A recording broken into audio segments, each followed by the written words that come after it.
మన దైనందిన జీవితంలో, నిజ జీవితంలో ఈ యొక్క ఆత్మీయ యాత్రలోను ముందుకు సాగుతున్నప్పుడు మరి ఏమవుతుందో ఒకసారి చదవండి రండి.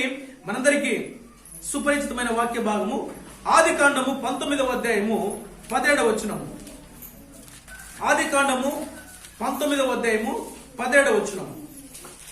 ఆ దూతలు వారిని వెలుపలికి తీసుకుని వచ్చిన తర్వాత ఆయన, నీ ప్రాణమును దక్కించుకున్నట్లు పారిపోము, నీ వెనుక చూడకము, నువ్వు వెనుకకు చూడకము. నీ ప్రాణము దక్కించుకోవాలంటే నువ్వు వెనుకకు చూడొద్దు. దేవుడు చెప్తున్నాడు. ఆ సొదొమ గొమొర పట్టణంలో నివాసం చేస్తున్నటువంటి లోతు కుటుంబంతో దేవుడు మాట్లాడుతున్నాడు. దేవుడి దూతలు మాట్లాడుతున్నారు. అబ్రహమా, ఆ సొదొమ గొమొర పట్టణం ఉన్నటువంటి నీ తమ్ముని యొక్క ఆ యొక్క కుటుంబాన్ని బయటికి తీసుకొని రా. కారణం ఏంటంటే ఆ సొదొమ గొమొర పట్టణాన్ని నేను నాశనం చేయబోతున్నా. అగ్ని గంధకములతో ఆ పట్టణాన్ని ఇదిగో నాశనం చేయబోతున్నా. కాబట్టి లోతును, లోతు భార్యను, లోతు యొక్క కుమార్తెను, లోతు యొక్క మరి ఏమంటారు వారి యొక్క అల్లులను నువ్వు బయటికి తీసుకొని రా అనేసి దేవదూతలు చెప్పారు. దేవుడు చెప్పాడు. అయితే నా ప్రియమైనటువంటి దేవుని బిడ్డలారా, ఇక్కడ జరిగిన తంతు ఏంటో తెలుసా? దేవుడు చెప్పాడు, ఆ యొక్క సొదొమ గొమొర పట్టణం నుంచి బయటికి రండి, త్వరగా వెనుకకు చూడవద్దు, వెనుకకు చూడకుండా త్వరగా మీరు బయటికి వచ్చేయండి అని దేవుడు లోతు కుటుంబంతో అన్నప్పుడు లోతు యొక్క ఇద్దరు కుమార్తెలు, లోతు యొక్క మరి అల్లుళ్ళు, లోతు భార్య అక్కడ ఉంటున్నారండి. అయితే అందరూ పరిగెత్తుకుంటూ వస్తున్నారు కానీ లోతు భార్య మాత్రం రాలా. ఎందుకు రాలా? అమ్మ చెప్పు, గొడవ జరుగును కూడా ఎందుకు రాలా? పరిగెత్తుకుంటూ వస్తున్నారు. దేవుడు చెప్పాడు, లోతు, నీ భార్య, నీ పిల్లలు, నీ అల్లుళ్ళు త్వరగా మీరు ఈ పట్టణంలో నుంచి, ఈ గ్రామంలో నుంచి బయటికి రండి. దేవుడు చెప్పాడు, అమ్మ ఈ పరిస్థితిలో నుంచి మీరు బయటికి రండి, ఈ ఆలోచనల నుంచి మీరు బయటికి రండి, ఈ పనుల్లో నుంచి బయటికి రండి, ఈ పరిస్థితుల్లో మీరు నుంచి బయటికి రావాలి, ఇలాంటి ఆలోచనలు ఉండకూడదు అని దైవజనుడు చెప్పినప్పుడు ఆ మాటకు లోబడితే మీ జీవితాల్లో అద్భుతాన్ని చూస్తారు. ఆయన మామూలే, ఆయన చెప్తుంటాడు, మొత్తుకుంటుంటాడు, వెళ్ళిపోతుంటాడు అని నువ్వు అలాగనే నీ యొక్క జీవితంతో, నీ యొక్క ఆలోచనలతో కంటిన్యూ చేసావంటే అవి నీకు దీవెనకరంగా, నీకు ఆశీర్వాదకరంగా. ఎందుకు చెప్పింటాడు ఈ దైవజనుడు? నువ్వు దీవించబడాలని, నువ్వు ఆశీర్వదించబడాలని, నువ్వు ఒక ఉన్నతమైన స్థితిలో ఉండాలని చెప్పింటాడు.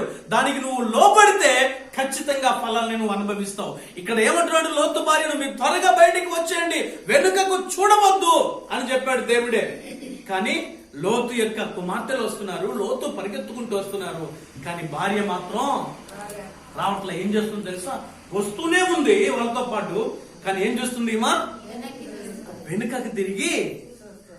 దేవుడు ఏమన్నాడు? వెనుకకు తిరగొద్దని చెప్పాడు. వెనుక తిరిగితే నువ్వేమైపోతావో చెప్పాడు. అది కూడా చదువమ్మా, పాస్టర్ ఏమన్నాడు? Let us read that 26. అయితే లోతు భార్య అతని వెనుక నుండి తిరిగి చూచి ఉప్పు స్తంభమాయను. దేవునికి స్తోత్రం, హల్లెలూయా. వెనుకకు తిరిగి చూడకము అని దేవుడు చెప్తే ఏం చేసిందేమా? భర్త చెప్తాడు భార్యకు, అమ్మా ఇలాగుండు, ఇలా చెయ్యి, ఇలా ఉండన్నప్పుడు భర్త మాట విని గౌరవిస్తే చాలా బాగుంటది. కానీ భర్త మాటన ఎంత మాత్రం ఆమె వెళ్ళ పెడచెవున పెట్టేది. చూస్తే ఏమవుతుందంట? ఎందుకంటే ఆ పాప భూయిష్టమైనటువంటి పట్టణానికి ఆమె ఏమైపోయింది? అలవాటు పడింది. ఆ చూపులకు, ఆ ప్రవర్తనకు, ఆ అలవాట్లకు, ఆ నీటికి, ఆ వానకు, ఆ గాలికి, ఆ పరిస్థితులకు, ఆ ముసి నవ్వులు నవ్వటానికి, ఇక పక్కపక్కలు ఉండటానికి ఆమె ఏం చేయింది? ఆ విధంగా ప్రేరేపించబడింది. ఆ పరిస్థితుల నుంచి బయటికి రాలేకపోతుంది, ఆ ఉద్దేశాల నుంచి బయటికి రాలేకపోతుంది. ఇక వెళ్ళిపోతే ఇలా పక్కపక్కలు, ఇకలు, అటు ఇటు చూపులు ఉండవేమోనే. పిలిచేది ఎవరు? బయటికి పిలిచేది ఎవరు? దేవుడు పిలుస్తున్నాడు. దేవుడి రాజ్యంలో ఈ పరిస్థితులు ఉండవు.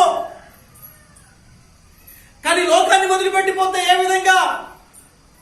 ఆ పట్టణమే వ్యభిచార పట్టణం అండి. వాయు వరుస లేని పట్టణం అని చాలాసార్లు మీకు చెప్పాను. కానీ ఆ పట్టణాన్ని, ఆ పట్టణంలో ఉన్నటువంటి మనుషులను, ఆ పట్టణ పరిస్థితులను ఆమె ప్రేమిస్తుంది. కానీ దేవుడు చెప్పిన మాటకు, భర్త చెప్పిన మాటకు ఎంత మాత్రమో విధేయత చూడాల. ఒకవేళ వెనుకకు తిరిగి చూస్తే నువ్వేమైపోతావు అని చెప్పాడు తెలుసా దేవుడు? ఉప్పు స్తంభముగా మారిపోతున్నాడు. నేటికి ఇజ్రాయెల్ దేశంలో ఆ యొక్క మరి లోతు భార్య ఉప్పు స్తంభంగా ఇప్పటికీ అలాగనే ఉంది. దేవుని ఘనమైన మహిమ కలుగును గాక. హల్లెలూయా. చప్పలు కొట్టి దేవుని నామమున దేవుని మాట మనం వినకపోతే, దేవదూత మాట మనం వినకపోతే ఏం జరిగింది అమ్మా? ఉప్పు స్తంభముగా, అంటే అది ఒక శాపం. రండి, ఆదికాండం 3వ అధ్యాయము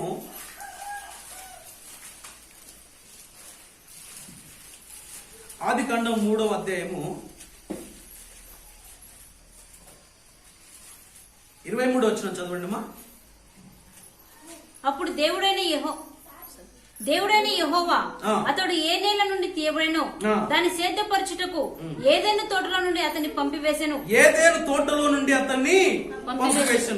అలాగనే 2వ అధ్యాయం 17వ వచనం ఒకసారి చదవండి. 2వ అధ్యాయం 17వ వచనం. అయితే మంచి చెడుల తెలవనిచ్చు వృక్ష ఫలములను తినకూడదు, నీవు వాటిని తినుదినమున నిశ్చయంగా చచ్చదవని నరునికి ఆజ్ఞాపించెను. మంచి అక్కడ రాయింది. అయితే మంచి చెడ్డల తెలివినిచ్చు వృక్ష ఫలమును తినకూడదు. అక్కడ రాయబడింది, దేవుడైన యెహోవా ఈ తోటలో ఉన్న ప్రతి వృక్ష ఫలమును నీవు నిరభ్యంతరంగా తినవచ్చును, అయితే మంచి చెడ్డల తెలివినిచ్చు వృక్ష ఫలములను తినకూడదు, నీవు వాటిని తినదినమున నిశ్చయముగా చచ్చదవని నరునికి ఆజ్ఞాపించెను. దేవునికి స్తోత్రం. హల్లెలూయా. ఈ తోటలో ఉన్నటువంటి ఈ పళ్ళన్నీ, ఈ చెట్లకు ఉన్నటువంటి ఈ రకరకాల పళ్ళన్నీ నువ్వు నిరభ్యంతరంగా తినవచ్చు, చక్కగా విహారం చేయవచ్చు. ఏదైనా తోటలో నీ ఇష్టం వచ్చినట్టు నువ్వు తిరగవచ్చు, ఏది కావాలంటే అది తినవచ్చు, నువ్వు అనుభవించవచ్చు. కానీ ఇదిగో ఆ తోట మధ్యలో ఉన్నటువంటి ఆ చెట్ల ఫలం దగ్గరికి నువ్వు వెళ్ళవద్దు అన్నాడు. హల్లెలూయా. వెళ్ళవద్దు అన్నాడు. ఒకవేళ వెళితే ఏమవుతావు? తిన దినమున నిశ్చయముగా నీవు చచ్చదవు అని చెప్పి ఆ 3వ అధ్యాయము పిల్లరా 23వ వచనంలో ఇప్పుడు చదువుతాం. దేవుడైన యెహోవా అతడు ఏ నేల నుండి తీయబడెనో దాన్ని సేద్యపరచుటకు ఏదేను తోటలో నుండి అతన్ని పంపివేశను. ఏదేని తోటలో నుంచి వారిని, ఎందుకు? దేవుని మాట వారు శపించబడ్డారు. అంతవరకు దేవునితో ప్రతిరోజు నిత్యము ప్రతి సాయంకాలం పూటలో యేసయ్యతో, దేవునితో వారు చక్కటి సంబంధాన్ని కలిగి ఉన్నటువంటి వారు. మనకు తెలుసు ఆ స్టోరీ ఆదాముల గురించి కదా. తిన్న దినముగా నిశ్చయముగా మీరు చచ్చెదరు, అంటే నా నుంచి మీరు దూరం అవుతారు, నాతో మీకు సంబంధము ఉండదు అని దేవుడు ఏం చేశాడో తెలుసా? మరి ఈమె తిన్న తర్వాత ఆయన స్టోరీ కూడా ఉంది కదా. నేనేం తప్పు చేయలేదండి. ఆదాం అంటాడు, నేనేం తప్పు చేయలేదు. తప్పంతా కూడా ఎవరు చేశారు? అవ్వ చేసింది. ఏమని చేసింది? నువ్వు ఏ ఫలమునైతే, ఏ చెట్టు దగ్గరకి అయితే వెళ్ళవద్దో, ఏ చెట్టు పండునైతే తినవద్దో అని చెప్పావో ఆ చెట్టు దగ్గరికి వెళ్ళి ఆ ఫలమును తీసుకుని తిని నా దగ్గరికి వచ్చి మరలా ఏం చేసింది? నీవు కూడా తిను అని నన్ను ఎంతగానో ప్రేరేపించింది, నన్ను ఎంతగానో బలవంతం చేసింది. కాబట్టి నేను తిన్నాను. ఎప్పుడైతే దేవుడు వద్దని చెప్పిన ఆ ఫలాలను, ఆ పండును వారు తిన్నారో వారి మనోనేత్రములు తెరవబడెను అని రాయబడింది అక్కడ. దేవునికి స్తోత్రం. హల్లెలూయా. వారి మనోనేత్రములు తెరవబడి వారి యొక్క పిల్లల అరికాలు మొదలుకొని నడినెత్తి వరకు వాళ్ళు ఏ విధంగా ఉన్నారో వాళ్ళకి తెలిసిపోయింది. అయితే దేవుడు ఆ రాత్రి ఆ యొక్క సాయంకాల సమయంలో వచ్చాడు. ప్రతిరోజు వచ్చి మాట్లాడుతున్నాడు కదా దేవుడు. ఏదేను వనంలో, ఏదేను తోటలో, ఆ పార్కులోకి వచ్చి ప్రతిరోజు మాట్లాడుతున్నాడు. అదే విధంగా దేవుడు వచ్చాడు సాయంకాల సమయంలో. ఆదామా నువ్వెక్కడ అని అడిగినప్పుడు ఎక్కడున్నాడు ఆదాము? చెట్టు చాటును దాక్కుని ఉన్నాడు. ఏమయ్యా, నేను వచ్చి ఎంతసేపు అయింది? ప్రతిరోజు నా కోసం ఎదురు చూస్తూ అలాగనే ఉండిపోయేవాళ్ళు. మీరే నాకంటే ముందుగా చక్కగా ముందు వచ్చి ఉండేవాళ్ళు. ఈ రోజు ఏమైంది? ఇన్నిసార్లు పిలిచిన బయటికి రావట్లేదంటే నాకు సిగ్గేస్తుందండి అంటున్నాడు. ఏమంటున్నాడు? సిగ్గేస్తుంది అంటే నీకు సిగ్గేస్తుంది ఎవరు చెప్పారా? ఏమైంది నీకు? ఇదిగో నాకున్న సమస్తం నేనేంటో తెలిసిపోయింది. అంతవరకు ఎలా ఉన్నారండి వాళ్ళు? అంతవరకు ఎలా ఉన్నారండి? దేవుడు ఇచ్చినటువంటి మహిమ వస్త్రాలతో వారు ఉన్నారండి. వారేంటో వాళ్ళకి తెలిసేది కాదు. చక్కటి మహిమ వస్త్రాలతో ప్రతిరోజు దేవుడితో ఉండేవారు వాళ్ళు. ఎప్పుడైతే పాపం చేశారో, తినవద్దన్న పండును తిన్నారో, ఖచ్చితంగా వారి జీవితాల్లో ఏం జరిగింది? శాపాన్ని తెచ్చుకున్నారు. శాపాన్ని తెచ్చుకున్నారు. దేవుని యొక్క మాట వినకపోతే, దేవుడు చెప్పినట్టు చేయకపోతే మన నిజ జీవితాల్లో ఏమొస్తుందండి? శాపం వస్తుంది. దేవుడు చెప్పాడు, ఆ సొదొమ గొమొర పాపభూయిష్టమైన పట్టణంలో నుంచి లోతు, నీవు నీ భార్య నీ పిల్లలు త్వరగా వచ్చేయండి, వెనుకకు చూడవద్దు, ఆ వైపే చూడవద్దంటే ఈమెం చేసింది అమ్మగారు? చేయవద్దన్న పని చేయకూడదు. పొరపాటును కొట్టింటాడు అనుకో భర్త, 4 ఏళ్ళు ఏదో పరిస్థితి బాగలేకనో, మైండ్ అంతా పాడైపోయో, మరి ఏదో జరిగి 4 ఏళ్ళు బాగా మంచిగా లాగిచ్చింటాడు అనుకోండి, ఏం చేస్తుందో తెలుసా? కావాలని గట్టిగా ఏడుస్తుంది. ఏడవద్దే అని చెప్తాడు. కాకపోతే ఇంకా ఏం చేస్తుంది? ఇంకా నలుగురు రావాలని ఇంకా గట్టిగా వేస్తే ఏం చేస్తాడు? అప్పుడు ఇంకా ఉన్న బలమంతా లాగిచ్చేసి, మీకంటే తెలుసు పాస్టర్ గారు అంటారు, కుటుంబం కదండి, పెద్ద కుటుంబం, ఏడవద్దు అన్నాడు. 4 ఏళ్ళు లాగిచ్చాడు, ఇంకా ఏడవద్దు అన్నాడు. కానీ మళ్ళీ ఏం చేస్తుంది? ఎక్కువ ఏడిస్తే మళ్ళీ దెబ్బలు ఎక్కువనే పడుతుంది. తక్కువ ఏమి, నువ్వు ఎక్కువ ఏడ్చినంత మాత్రాన జాలిపడి నా భార్య గదినే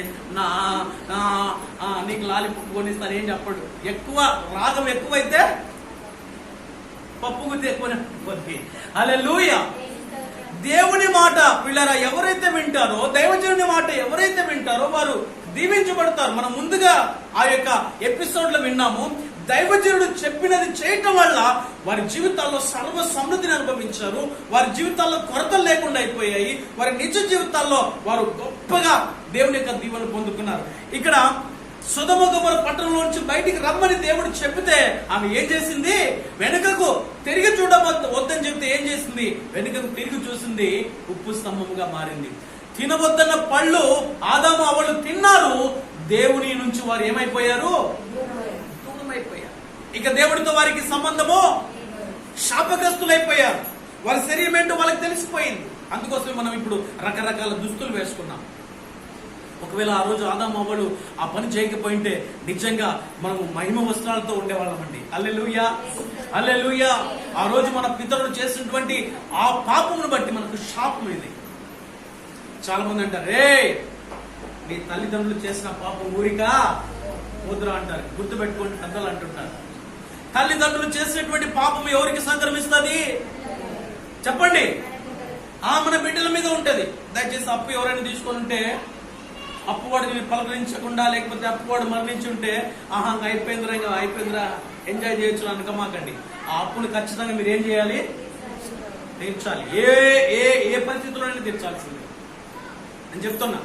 లేకపోతే అది ఎవరికి శాపం చెప్పు? నాకు తప్పించిన చచ్చిపోయినా నువ్వు సంకల్పం గుద్దుకున్నావు అంటే ఆ శాపం ఏమవుతుంది? నీ మీదకి రాకపోవచ్చేమో, అది ఎవరి మీదకి వస్తుంది? కౌంటోడు కొట్లో అప్పించిన తర్వాత వాడు మాయమైపోయాడు అనుకోండి, పోయిందిరా పీడ పోయిందిరా, లేకపోతే రోజు అడిగేవాడు అని అనుకున్నావు అనుకో, ఖచ్చితంగా అంతకు 2 అంతలు దేవుడు ఏం చేస్తాడు? వసూలు చేసుకుంటాడు. దేవుడు నమ్మిన బిడ్డలు మనము నిజాయితీగా బ్రతకాలండి. అది నేను చెప్తున్నా. ఆయన ఆరాధించేవారు ఆత్మతో సత్యముతో చెప్పాలి, ఆరాధించాలి. హల్లెలూయా. కాబట్టి దేవుడు చెప్పినది చేయటం వల్ల మన జీవితాల్లో మనం ఏం పొందుకుంటామో తెలుసా? దీవెనను పొందుకుంటాము, ఆశీర్వాదాన్ని పొందుకుంటాము. దేవుడు లేదా దైవజనుడు చెప్పిన మాటలు వినకపోతే ఇక్కడ ఆదాము అవ్వలు ఏం పొందుకున్నారండి? శాపాన్ని పొందుకున్నారు. అక్కడ లోతు భార్య ఏం పొందుకున్నదండి? శాపాన్ని పొందుకున్నది. ఆ విధంగా మనం చెప్పుకుంటూ పోతే మనకు తెలుసు, మన పిల్లలు మన మాట వినకపోతే ఖచ్చితంగా వారు తగిన శాస్తిని అనుభవిస్తారు. పరిశుద్ధ గ్రంథంలో మనం చూస్తాం, చిన్న కుమారుడు తండ్రి దగ్గరికి వెళ్ళి, డాడీ నా ఆస్తి నాకు ఇచ్చేసాయి,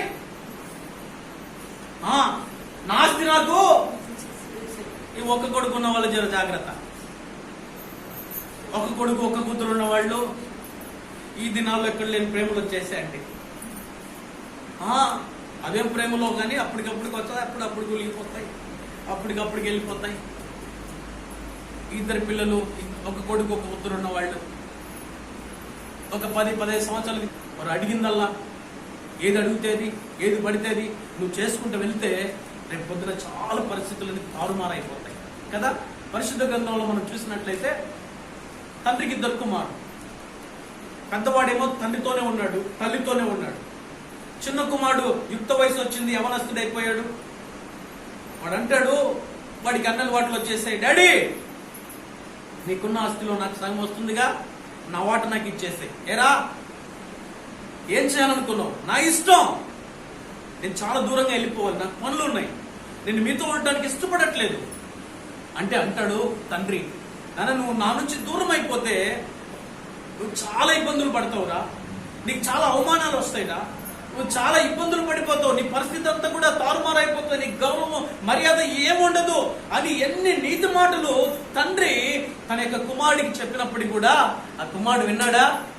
మా కుమారుడు వినట్లేదండి పాస్టర్ గారు, మా కుమార్తె ఎంత చెప్పినా వినట్లేదంటే చెప్పండి, ఓపిక ఉన్నంత వరకు మనం చెప్పాలి. ఆయన మన మాటలో ఆయన మన మాటలోకి వచ్చేంత వరకు వారి నయానో భయానో వాళ్ళని జాగ్రత్తగా పోషించుకునే పరిస్థితి దేవుడు మన మీద ఉంచాడు. ఏదో ఒక విధంగా మన మాటలోకి తెచ్చుకోవాలండి. అవసరమైతే వాళ్ళ కాళ్ళు పట్టుకునే సరే, వాని కాళ్ళైనా ఆమె కాళ్ళని పట్టుకునే సరే మన మాటలు తెచ్చుకుంటే వాని జీవితం గొప్పగా ఉంటుంది. హల్లెలూయా. ఇంకా వాడు అడిగినది లేదా ఆమె చేసింది అలా మనం చేసుకుంటూ ముందుకు పోతే వాడు రేపు పొద్దున మనకు మాట వినడు. మీ అందరికి 2 చేతులు దండం పెట్టి చెప్తున్నా, వినదు. మీకు ఒక కోడిగుడ్డు కథ చెప్పా కదా. ఒకరోజు ఏం చేశాడు బాబు? గుడ్డు తెచ్చాడు. గుడ్డు తీసుకొస్తే రమాదేవక్క ఏం చేసింది? చిన్న కొడుకు దుక్కోడికి ఏం చేసింది? అబ్బా అడగకుండా ఆడ తెచ్చినాడు దుక్కోడా అని కనీసం అన్నాడు కదా. కనీసము లేకపోతే ఏ కొట్లో పువ్వుల చెరువు తెచ్చినవా, ఏ కాడ తెచ్చినవా, లేకపోతే రమణక్క కాడ తెచ్చినవా అని కూడా అడగల. అడగకుండా ఏం చేసింది? మంచిగా దాంట్లో మసాలాలు కలిపి ఆమ్లెట్ ఇచ్చేది. అబ్బా మా అమ్మ పల్లె రెడీ చేసిందిరా అని చేసి వాడు ఏం చేసినాడు? అంత తొందరగా దాలేదు కోడి. తర్వాత మరుసటి రోజు 2 గుడ్లు తీసుకొచ్చాడు. ఈ మళ్ళా పెద్ద కొడుకు వేసి పెట్టాడు. పెద్ద కొడుకు తర్వాత మళ్ళీ ఇంకో 3 తీసుకొచ్చాడు. అట్లా రోజు పాపం పక్కనేమో ఎవడో నా గుడ్లు తీసుకుపోతున్నాడు అని చెప్తావు. వినపడింది ఈమెకు, వింటుంది ఈమా, కానీ ఏం చేస్తుంది ఈమా?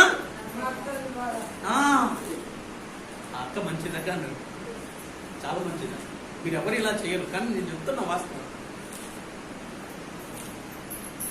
అలాగా ఈ కోడిగుడ్డే ఇంత రుచిగా ఉందే అని ఈ చిన్నోడు అనుకుని కాస్త అందరు పడుకున్న 11కో 12కో వాడు ఇంకా అదే పనిలో ఉన్నాడు కదండి, రోజు రుచి మరిగినాడు కదండి. ఈ కోడిగుడ్డే ఇంత చక్కగా ఉందే దిమ్మతేనా, మరి ఈ గుడ్డును పెట్టే కోడి ఇంకెంత రుచుకుంటుందో అనేసి దాన్ని ఏం చేశాడు? అరవకుండా గట్టిగా పట్టేసి తుంచేసి తీసుకొచ్చి సండే రోజు ఇచ్చేశాడు. అమ్మా త్వరగా తిని. మొత్తానికి ఆ రోజు విషయం తెలిసిపోయింది. చుట్టుపక్కలంతా ఆ పరిస్థితి వచ్చేసింది, వాసన వచ్చేసింది, ఏది గుడ్లు పోయినాయి అనుకుంటే ఈ రోజు కోడైపోయింది, ఏం కథ అన్నప్పుడు మొత్తానికి ఆ బొచ్చు గిచ్చు అంతా కొట్టుకొని మొత్తానికి ఆ ఇంటి మీదకే పోయింది గాలి వచ్చి. దేవుడికి స్తోత్రం, హల్లెలూయా. ఆ గంపలో ఉంది ఆ బొచ్చు కాస్త ఆ ఇంటి మీదకి వెళ్ళిపోయింది. ఆ బొచ్చు తీసుకొని వచ్చి అమ్మా ఈ బొచ్చు మాదే కదమ్మా, ఏం చేశారంటే ఏమైపోయింది? దేవుడు ఎట్లయినా పట్టిస్తాడమ్మా. ఆ కుటుంబ పరువును ఏం చేశాడు వాడు? బజార్కి తెచ్చాడు. ఆ గుడ్డు తెచ్చినప్పుడే కాస్త అమ్మ మందలించింటే, ఎందుకురా, ఎక్కడి నుంచి తెచ్చావురా, ఎవరి నుంచి తీసుకొచ్చావురా, ఎవరిచ్చారని చెప్పింటే నీవు అంత ఆ యొక్క సంఘంలో సమాజంలో తలదించుకునే పరిస్థితి నీకు ఉండేదా? కాబట్టి నా ప్రియమైనటువంటి పిల్లరా, మందలించండి పిల్లల్ని. మనము బాలుడు నడవవలసిన త్రోవను వారికి నేర్పాలి. వాడు పెద్దవాడైనప్పుడు ఆ త్రోవ నుంచి తొలగిపోవడానికి దేవుని యొక్క వాక్యం సెలవిస్తుంది. హల్లెలూయా.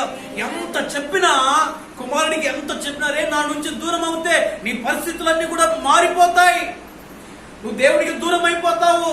నువ్వు శాపగ్రస్తుడు అయిపోతావు, నువ్వు విలువలేనుగా అయిపోతావు, నీ పరిస్థితి ఏం బాగుంటుందంటే నువ్వు ఏం చెప్పినా నాకు సంబంధం లేదు, నా ఆస్తి నాకు ఇవ్వాల్సిందేనేసి తండ్రి దగ్గర ఉన్నటువంటి తన ఆస్తిని తీసుకొని దూరంగా వెళ్లి వాని ఇష్టం వచ్చినట్టు ఖర్చు పెట్టి ఈ లోకానుసారమైన తిరుగుళ్ళన్నీ తిరిగేసి చివరికి అన్ని అయిపోయిన తర్వాత మరలా ఏం చేశాడో తెలుసా?